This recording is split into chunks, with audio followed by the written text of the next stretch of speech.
இந்த பாதுகாப்போடு அனுமதி கொடுங்க. ரோட்டில் ஆள் நடமாடக்கூடாது, காக்கா குருவி பறக்கக்கூடாது, அது மட்டும் தான் போடல. ரோட்டில் காக்கா ஆள் நடமாடக்கூடாது, காக்கா குருவி பறக்கக்கூடாது, நாங்கள் போகிறப்ப வந்து இருட்டாக தான் இருக்கணும், வெளிச்சம் இருக்கக்கூடாது.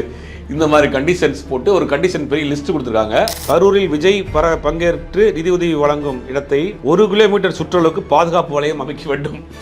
விஜய் இவர் போய் மக்களை சதிக்கப்படாது, சாத்தியப்படுமா? 1 கிலோமீட்டருக்கு இவ்வளவு பயந்து நீ என்ன மானாவுக்கு அங்க போற? ஒன்னும் இருக்கு கண்டிஷன் தான். கண்டிப்பாக அனுமதியே கிடையாது, யாரையும் உள்ள விட்டுறாதீங்க அப்படிங்கிறப்ப இவ்வளவு கண்டிஷனோட எனக்கு அனுமதி கொடுங்க சார், நான் போய் அந்த பாதிக்கப்பட்ட மக்கள் பார்த்து வரணும்னு கேட்கிறாரு. நீ எதுக்கு கட்சியை ஆரம்பிச்சு எதுக்கு ஒன்றும் நடிகராகவே இருக்கிறியப்பா அப்படின்ற மாதிரி தான் பார்க்க வேண்டியதா இருக்கு. ஒரு ஸ்கூல் பையன் இருக்கான், லீவ் கேட்கறப்ப நான் எனக்கு ஒரு நாள் லீவ் கொடுங்கன்னு கேட்கலாம். நான் லீவ் கேட்கறதுக்கு முன்னாடி வந்து நீங்க எனக்கு கேட்காம கொடுத்துடணும். நான் லீவ் போயிட்டு வர வரைக்கும் எந்த பாடமும் ஸ்கூல் நடத்தக்கூடாது.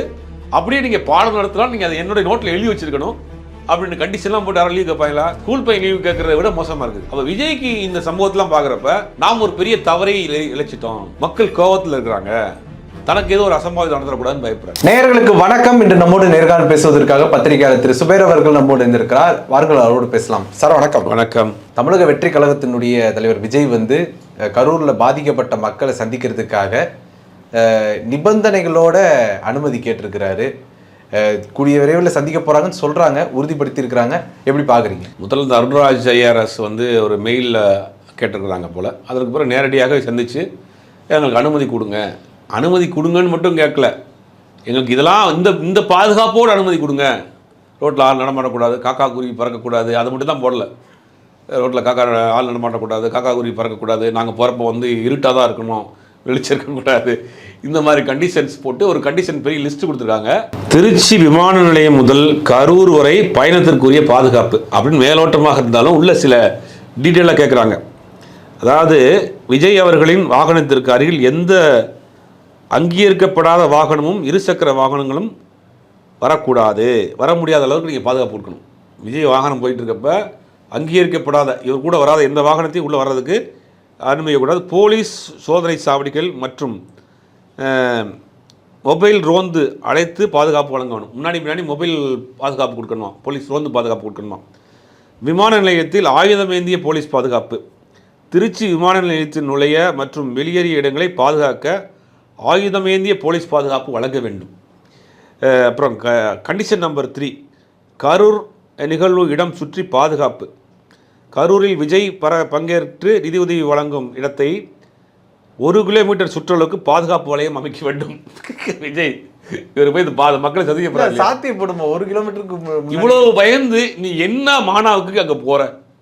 இவ்வளவு பயந்து, இவ்வளவு போலீஸ் ஸ்டேஷனில் ஆயுதம் ஏந்திய போலீஸ் பாதுகாப்பு வேணுமா? இவர் முன்னாடி ரோந்து வாகனம் போகணுமா? கரூரில் வந்து இவர் வந்து போகிறப்ப 1 கிலோமீட்டர் சுற்றளவுக்கு யாரும் இருக்கக்கூடாதான்? ஒன்றும் இருக்குது கண்டிஷன் தான். நிகழ்ச்சி நடைபெறும் இடத்தில் ஒரே ஒரு நுழைவாயில் மற்றும் வெளியேறுவதற்கு ஒரே ஒரு நுழைவாயில் தான் இருக்கணுமா. அப்புறம் ஊடகங்கள் மற்றும் பொதுமக்களுக்கும் கண்டிப்பாக அனுமதியே கிடையாது, யாரையும் உள்ளே விட்டுறாதீங்க அப்படிங்கிறப்பல இவ்வளவு கண்டிஷனோட எனக்கு அனுமதி கொடுங்க சார், நான் போய் அந்த பாதிக்கப்பட்ட மக்கள் பார்த்து வரணும்னு கேட்குறாரு. நீ எதுக்கு கட்சியை ஆரம்பிச்சு எதுக்கு ஒன்றும் நடிகராகவே இருக்கிறியப்பா அப்படின்ற மாதிரி தான் பார்க்க வேண்டியதாக இருக்குது.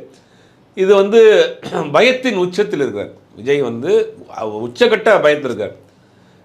உங்களுக்கு ஆல்ரெடி வந்து ஒய்பிரிவு பாதுகாப்பு இருக்குது, நீங்கள் பவுன்சர்ஸ் வச்சுருக்கீங்க, நீங்கள் போலீஸ் பாதுகாப்பு, இத்தனை கண்டிஷனோட ஒரு மனிதன் வந்து அனுமதி கேட்குறது வந்து எனக்கு தெரிஞ்ச உலகத்தில் இவர் வார்த்தை இருப்பார்.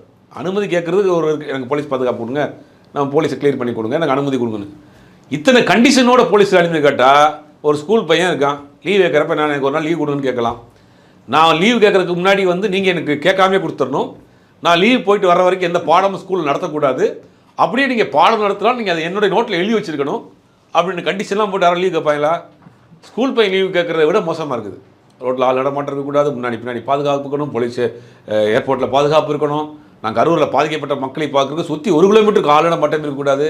விட்டு அன்றைக்கி கரூருக்கு பொது விடுமுறை சொல்லப்படாது. அன்றைக்கி கரூருக்கு வந்து பொது விடுமுறை கொடுத்துருங்க, யாரோடைய மொபைல் ஒர்க் பண்ணக்கூடாது, ஜாமர் போடுங்க, ஊருக்கே வந்து 144 போடுங்க, இதெல்லாம் சொல்லுவாப்புல. அடுத்த இதில் சொல்லுவாப்புல போல. இது என்ன அரசியல்னே தெரியல. நீங்கள் எதுக்கு இவ்வளோ பயந்து நீங்கள் எதுக்கு அரசியல் பண்ணுறீங்க? இவ்வளோ பயந்து என்னத்துக்கு அரசியல் பண்ணணும்? பேசாமல் நடிக்கவே போங்க, உங்களை எவனும் பார்க்க மாட்டாங்க. நேராக கேரவனுக்கு போகிறோமா, ஷூட்டிங் முடிச்சோமா, அவங்க பவுன்சரோட போகிறோமா? இல்லை கூட்டத்தில் வர்ற அசம்பாவிதங்களை தவிர்க்கிறதுக்காண்டி இந்த மாதிரி இல்லை, கூட்டத்துக்கு வர அசம்பாவிதம். இப்போ இவருக்கு என்னங்க அசம்பாவிதம் வந்துச்சு? இவருக்கு என்ன அசம்பாவிதம் வந்துச்சு? திரட்டு இருக்குன்ற மாதிரிலாம் சொல்கிறாங்க. யாரு? விஜய்க்கு. அதுதான் ஒய்பிரி பாதுகாப்பு இருக்கு இல்லையா? ஆயுதம் ஏந்திய போலீஸ் துப்பாக்கி ராணுவ வீரர்கள் துப்பாக்கி ஏந்திய 8 பேர் பாதுகாப்புக்கு இருக்கிறாங்க. லோக்கல் போலீஸ் இருக்குது, உங்கள் பவுன்சர்ஸ் இருக்கிறாங்க. நீங்கள் உங்களை 1 கிலோமீட்டர் ரவுண்ட் அப் பண்ணி தான் நீங்கள் உள்ளே வர்றீங்க. இதுக்கு மேலே உங்களுக்கு என்ன பாதுகாப்பு? அப்போ விஜய்க்கு இந்த சம்பவத்தெலாம் பார்க்குறப்ப நாம் ஒரு பெரிய தவறை இழைச்சிட்டோம், மக்கள் கோபத்தில் இருக்கிறாங்க, தனக்கு ஏதோ ஒரு அசம்பாவிதம் நடத்தக்கூடாதுன்னு பயப்படுறாரு. இவ்வளோ அவர் இந்த ஐஆர்எஸ் அதிகாரி அருண் சொல்லும்போது மக்கள் எங்கள் பக்கம் ஆதரவாக தான் இருக்கிறாங்க, அவங்க விஜய்க்கு ஆறுதல்லாம் சொன்னாங்க, நீங்கள் எதுக்கும் பயப்படாதீங்க கவலைப்படாதீங்கலாம் சொன்னாங்க. சரி, இவ்வளோ மக்கள் உங்களுக்கு பாதுகாப்பாக, அந்த மக்களே உங்களுக்கு பாதுகாப்பு கொடுத்துருப்பாங்களே, எதுக்கு இவ்வளோ பாதுகாப்பு கேட்குறீங்க? மக்கள் வெள்ளத்தில் நீங்கள் இந்த மக்களே உங்களுக்கு பாதுகாப்பு கொடுத்துட்டு போகிறாங்க. அப்போ ஏன் இவ்வளோ பாதுகாப்புன்னா மக்கள் உங்கள் மேல் ஒரு இதில் கோபத்தில் இருக்காங்கன்றதான் காட்டுது. அப்போ அது அவங்களுக்கு தெரிஞ்சிருக்கு.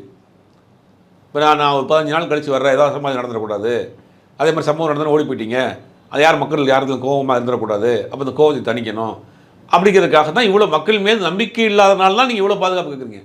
மக்கள் மேல் நம்பிக்கை உள்ள ஆட்களை ஏன் பண்ணுறீங்க? எந்த அரசியல் கட்சி தலைவர் இவ்வளோ பாதுகாப்போட போனதில்ல. நாளைக்கு நீங்கள் தேர்தல் நேரத்தில் என்ன பண்ணுவீங்க? ஓட்டு கேட்டு போகிறப்ப தெருவுக்கு போகணும், சந்துக்கு போகணும், நான் ஓட்டு கேட்டு வர்றேன், இந்த 1 கிலோமீட்டருக்கு யாரும் நடமாடக்கூடாதுன்னு சொல்லுவீங்களா? நாளைக்கு நான் உங்கள் விஜய் நாளைக்கு மதுரையில் ஓட்டு கேட்டு வர்றேன், செல்லூர் பகுதியில் இந்த ஏரியாவில் யாரும் நடமாடக்கூடாது, உங்கள் விஜய் வர்றாரு அப்படின்னு சொல்ல முடியுமா? நாளைக்கு தெப்பக்குளம் பகுதியில் வர்றேன், உங்கள் விஜய் நாளைக்கு ஓட்டு கேட்டு வர்றாரு, திருவிழா நடமாடாதீங்க, ஸ்கூல்லாம் லீவ் விட்டுருங்க. இது என்ன அரசியல்? இது எதுக்கு நீ அரசியல் கட்சி ஆரம்பித்தா? இது நம்ம இது என்ன ஒன்று புரிஞ்சுக்கிற முடியல. விஜய் உச்சகட்ட பயத்தில் இருக்காருங்க மட்டும் தெரியுது. ஒரு பக்கம் நம்ம செய்த வேலைகள்லாம் மக்கள் மத்தியில் தப்பாக எக்ஸ்போஸ் ஆயிடுச்சு, அதனால் நம்ம கோபத்தில் இருக்கிறாங்கிறத ஒரு பயத்தில் இருக்கார். அதுதானே இப்போ ஜட்பிரி பாதுகாப்பு கூட போயிட்டார், பிரதமருக்கு கொடுக்க வேண்டிய பாதுகாப்பு எனக்கு கொடுன்னு கேட்குறாப்புல. இதெல்லாம் எவ்வளோ பெரிய கொடுமை! இந்த நாட்டுக்காக சேவை செய்வதற்கு இராணுவத்துக்கு போன இராணுவ வீரர்களுடைய கொண்டு ஒரு நடிகனை பாதுகாப்பு நிப்பாட்டுறதா? என்ன பாதுகாப்பு இது? இராணுவ வீரர்கள் உயர் பதவியில் இருக்கிற இராணுவ வீரர்கள் இசட்பிரி பாதுகாப்பு உள்ள இராணுவ வீரர்கள் விஜயை பாதுகாக்கணுமா? அவர் கேட்குறாரு. மக்களுடைய வரி பணத்தில் சம்பளம் கொடுத்து அந்த இராணுவ வீரர்கள் நாட்டுக்காக ஒரு பெரிய தியாகத்தை செய்த போன இராணுவ வீரர்கள் ஒரு நடிகனை பாதுகாக்கிறதுக்கு நிற்கணுமா? நீ இவ்வளோ சன்னியை நான் என்ன எதுக்கு அரசியலுக்கு வர்றேன்றேன்? எல்லாருடைய கேள்வி அதுதான். இவ்வளோ பயந்த சுபாவம் உள்ள, இவ்வளவு பாதுகாப்போடு இருக்கணும்னு நினைக்கக்கூடிய நீங்கள் எதுக்கு அரசியல் கட்சி ஆரம்பிக்கிறீங்க? எம்ஜிஆர் தான் நடிகர், உச்ச நடிகராக இருந்தார், அவர் இந்த பாதுகாப்புலாம் கேட்கலையே, ஏன் உங்களுக்கு மட்டும் இந்த கஷ்டம் வருது? விஜயகாந்த் இந்த மாதிரி பாதுகாப்பு கேட்டாரா? ஏன் இந்த மாதிரி உங்களுக்கு வருது? கமல்ஹாசன் போன வருஷம் கட்சி ஆரம்பிச்சு 2021 அவர் கேட்டாரா? ஏன் நடந்தது? அப்போ கேட்டால் சொல்லுவாங்க கமல்ஹாசன் விஜய் ஒன்றா, இன்னைக்கு இவருக்கு இப்போ மக்கள் செல்வாக்கு அதிகமாக இருக்குது, மக்கள் செல்வாக்கு அதிகமாக இருக்குன்னா மக்களே பாதுகாத்துக்கிறாங்க, அப்போ எதுக்குப்பா நீங்கள் பாதுகாப்பு கால் கேட்குற? அப்போ இது ஒரு உச்சபட்ச பயத்தில் விஜய் இருக்கிறாருங்கிறதான் இந்த கண்டிஷன்ஸ்லாம் பார்க்குறப்ப தெரியுது. பாஜகவினுடைய தலைவர் நைனா நாயந்தரன் சொல்லும்போது என்ன சொல்கிறாரு அப்படின்னா, கரூருக்கு ஒருவேளை விஜய் போனார் அப்படின்னா அவரை கொல்றதுக்கான சதித்திட்டம் நடக்கும், தள்ளுமுள்ளு அப்படிங்கிற பேரில் காலி பண்ணுறதுக்கா அப்படிங்கிற மாதிரிலாம் பேசியிருக்காரு. எப்படி பார்க்குறீங்க? ஒரு உயர்ந்த பதவியில் இருக்கக்கூடியவர், சட்டமன்ற உறுப்பினராக இருக்கிறவர், தமிழ்நாடு பாஜகவினுடைய தலைவராக இருக்கிறவர், பொது வெளியில் ஒரு பத்திரிகையாளர் சந்திப்பில் இப்படி ஒரு அபத்தமான ஒரு வார்த்தையை பயன்படுத்தியிருக்கார். தொடர்ந்து தவறான தகவலை சொல்லிகிட்டே இருக்கார். அந்த கூட்டத்தில் தள்ளுமுள்ளி ஏற்பட்டுச்சு, கத்தியை வச்சு குத்திட்டாங்க, போலீஸ் தடியடி நடந்துச்சு அப்படின்னு தொடர்ந்து நைனா நாயகன் பத்திரிகையாளர் சந்திப்பில் சில விஷயங்கள் அப்படி உளர்றார். அவர்கள் தரப்பிலேயும் நீதிமன்றத்தில் கொடுக்கக்கூடிய ஜாமீனில் முன்ஜாமீன் கேட்கக்கூடியதில் புஷியானந்த் சொன்னது இது ஒரு விபத்து, எனக்கு அதுக்கு சம்மந்தம் இல்லை அப்படின்னு கேட்குறேன். சென்னை உயர்நீதிமன்றத்தில் முன்ஜாமீனுக்காக அவங்க தாக்கல் பண்ண அந்த பிரமாண பத்திரத்தில் என்ன சொல்லியிருக்காங்க அப்படின்னா, இது ஒரு விபத்து, இதுக்கு பெர்மிஷன் வாங்கினது கரூர் மாவட்ட செயலர் தான், மதியலன் தான் வாங்கினார், எனக்கு அது சம்மந்தம் இல்லை, எனக்கு முன்ஜாமீன் கொடுன்னு கேட்குறாரு. இப்போ நீங்கள் அங்கே சதின்னு நீங்கள் கேட்டில் வாங்கியிருக்கணும், ஏன் கேட்கல? ஆனால் அதே மேல்முறையீடு உச்சநீதிமன்றத்துக்கு போகிறீங்க, உச்சநீதிமன்றத்தில் என்ன சொல்கிறீங்க? இல்லை அங்கே சதி நடந்திருக்கு, தள்ளுமுள் நடந்திருக்கு, தடியடி நடந்திருக்கு அப்படின்னு அங்கே வேறு வாதத்தை வைக்கிறீங்க. சென்னை உயர்நீதிமன்றத்தில் ஒரு வாதம் வைக்கிறீங்க, உச்சநீதிமன்றத்தில் ஒரு வாதம் வைக்கிறீங்க. உங்களில் இதுலேயே 2 ஸ்டாண்டர்ட் வேணா அந்த 2 காப்பியுமே நம்ம ஸ்கேன் பண்ணி வேணால் காட்டலாம், நெட்டில் இருக்குது. புஷியானந்தும் சிடி நிர்மல்குமாரும் முன்ஜாமீனுக்காக சொல்லப்பட்ட காரணங்களை நம்ம பார்க்கலாம் சென்னை உயர்நீதிமன்றத்தில். இதே புஷியானந்து சிடி நிர்மல்குமார் உச்ச நீதிமன்றத்துக்கு போயிருக்கிறாங்க. தாவேகா சார்பில் ஒரு மனு போட்டிருக்காங்க. என்னென்ன கேட்குறாங்க? சிபிஐ விசாரணை வேணும், தலைமை நீதிபதி சென்னை உயர்நீதிமன்ற நீதிபதி போட்டிருந்த அந்த எஸ்ஐடி குழுவை கலைக்கணும், ரெண்டாவது இதில் சந்தேகம் இருக்குது அப்படின்னு போயிருக்காங்க. இப்போ 2க்குமே உங்களுக்கு வித்தியாசம் இருக்கா? சென்னை உயர்நீதிமன்றத்தில் ஒரு மாதிரி பேசுகிறீங்க, உச்ச நீதிமன்றத்துக்கு ஒரு மாதிரி பேசுகிறீங்க. உங்களுக்கு யார் வாதாட வர்றா கூட? உங்களுக்கு யார் ஏற்றுக்கிட்டு வர்றா? தாவேகா சார்பில் தாவேகாவுக்கு ஆதரவாக ஒரு வழக்கு போட்டிருக்காங்க. யார் போட்டிருக்கா? பாஜக கவுன்சிலர் போடுறாங்க. இது வந்து தெரியுது இவங்க யார் பக்கம் இருக்காங்க. அப்போ இது முழுக்க முழுக்க ஒரு பொய்யான ஒரு தகவலை, ஒரு நரேஷனை இங்கே செட் பண்ண பார்க்குறாங்க. ஒரு அசம்பாவிதம் நடந்து போச்சு, அந்த அசம்பாவிதத்துக்கு முழு பொறுப்பு தமிழக அரசு தான் அப்படின்னு அது மடைமாற்றக்கூடிய வேலையை பாஜக செய்யுது. அதுக்கு துணை போது தாவேகா. இப்போ அதை வந்து பொது வழியில் ஒரு உண்மையை போலவே அவர் பேச ஆரம்பிச்சிருக்காரு. அதுதான் பெரிய தவறான தகவலை தொடர்ந்து பதிவு பண்ணிகிட்டே இருக்கிறார். உயர்நீதிமன்றத்திலையும் சரி உச்சநீதிமன்றத்திலையும் சரி ரெண்டுமே முரண்பாடான ஒரு விஷயத்தை தான் அவங்க பேசியிருக்காங்க. அப்படிங்கிறப்போ உச்சநீதிமன்றத்தில் எக்ஸ்போஸ் ஆனால் அது தாவேக்காக்கு தானே பேக் ஃபயர் ஆகும். கண்டிப்பாகும். ஏன்னா எதிர்த்து போய் உங்களுக்கு வாதாடக்கூடியவர்கள் இங்கே பாருங்க, நீதிமன்றத்தில் சென்னை உயர்நீதிமன்றத்தில் இப்படி கேட்டிருக்காங்க, இப்போ உச்சநீதிமன்றத்தில் இப்படி கேட்குறாங்க. அப்படி ரெண்டையுமே அவங்க ஆதரவு. அது கண்டிப்பாக நாளைக்கு வரப்போகுது, வெள்ளிக்கிழமை வரப்போகுது. வந்ததுன்னா கண்டிப்பாக அதை வந்து ரிஜெக்ட் பண்ணுறது கூட வாய்ப்பு இருக்குது. ஆனால் இவங்க என்னென்னா ஒரு பொலிட்டிக்கல் ஒரு மூவ் பண்ணலாம் அப்படிங்கிற ஒரு தைரியத்தில் இவங்க இருக்கிறாங்க. ஆனால் இவங்க செய்கிறது எல்லாமே தவறான விஷயத்தை திரும்ப திரும்ப செஞ்சுக்கிட்டே இருக்காங்க. இப்போ இந்த எஸ்ஐடியை நீங்கள் கலைக்கணுங்கிறீங்க. சிறப்பு புலனாய்வு குழுவை வந்து சென்னை உயர்நீதிமன்ற நீதியரசர் செந்தில்குமார் போட்டிருக்காரு. இந்த சம்பவத்தை விசாரித்து எனக்கு ஒரு அறிக்கை கொடுங்கன்னு போட்டிருக்காரு. அதுக்கு ஒரு நேர்மையான ஒரு காவல்துறை அதிகாரி அஸ்கரா கார்க்கை போட்டிருக்காரு. அவர் தலைமையில் ஒரு டீம் போட்டிருக்காங்க. அவங்க இறங்கி விசாரணை ஆரம்பிச்சுட்டாங்க. அந்த விசாரணை குழு கொடுக்கக்கூடிய அறிக்கையை வைத்து உங்களுக்கு திருப்தி இல்லைன்னா நீங்கள் கேட்கலாம், சிபிஐ கேளுங்க, அடுத்து கேளுங்க. விசாரணை ரன் பண்ணி போயிட்டு இருக்கப்போ இவ்வளோ பதட்டத்தோடு ஏன் நீங்கள் அதை கலைக்கணும்னு கேட்குறீங்க? அப்போ உங்கள் பதட்டத்துக்கு என்ன காரணம்? நீங்கள் என்ன விதமான தவறை பொய்யை இங்கே பரப்புறதுக்கு தயாராக இருக்கீங்க? இத்தனை கேள்வி இருக்கு இல்லையா? உச்சநீதிமன்றம் இப்போ தமிழக அரசு போடல, சென்னை உயர்நீதிமன்றம் போட்ட விசாரணை ஆணையம், வந்து சிறப்பு விசாரணை குழு போட்டுக்கிறாங்க. இப்போ அந்த அதிகாரி மேலே ஒரு நல்ல ஒரு அபிப்பிராயம் இருக்குது தமிழ்நாட்டு மக்கள் மத்தியில், ஒரு நேர்மையான அதிகாரின்னு சொல்கிறாங்க. இப்போ ஒரு விசாரணை ஆரம்பிச்சிருக்காரு. ஒரு போலீஸ் டீமோட போய் இன்னும் நூக்கன் காரணம் விசாரிக்கிறார். ஒரு மாதமோ 10 நாளுக்குள்ளேயே அவரோட அறிக்கை கொடுக்க போகிறார். அதில் உங்களுக்கு திருப்தி இல்லை அப்போ நீங்கள் போகலாம். அவர் விசாரணை ஆரம்பித்து அடுத்த நாளே இங்கே துடிக்கிறீங்க, கேன்சல் பண்ணுங்கள், உடனே கலைங்க. ஏன் இவ்வளோ பதட்டம்? அப்போ ஒரு தப்பை நீங்கள் செஞ்ச ஒரு ஒரு பிளண்டர் மிஸ்டேக்கை வேறு பக்கம் மடை திருப்புற வேலையை செய்கிறீங்க. அது வெளியில் தெரிஞ்சு போயிடும். நம்ம சொன்ன தவறுலாம் தெரிஞ்சு போயிடும், நம்ம சொன்ன பொய்யெல்லாம் தெரிஞ்சு போயிடும். இப்போ அவங்க கிட்டத்தட்ட 65 ட்ரோன் கேமரா மேலே செஞ்சுருக்கு. கிட்டத்தட்ட 50க்கு மேற்பட்ட சேனல்ஸ் நேரடி ஒளிபரப்பு பண்ணியிருக்காங்க அன்றைக்கி அந்த இடத்துல.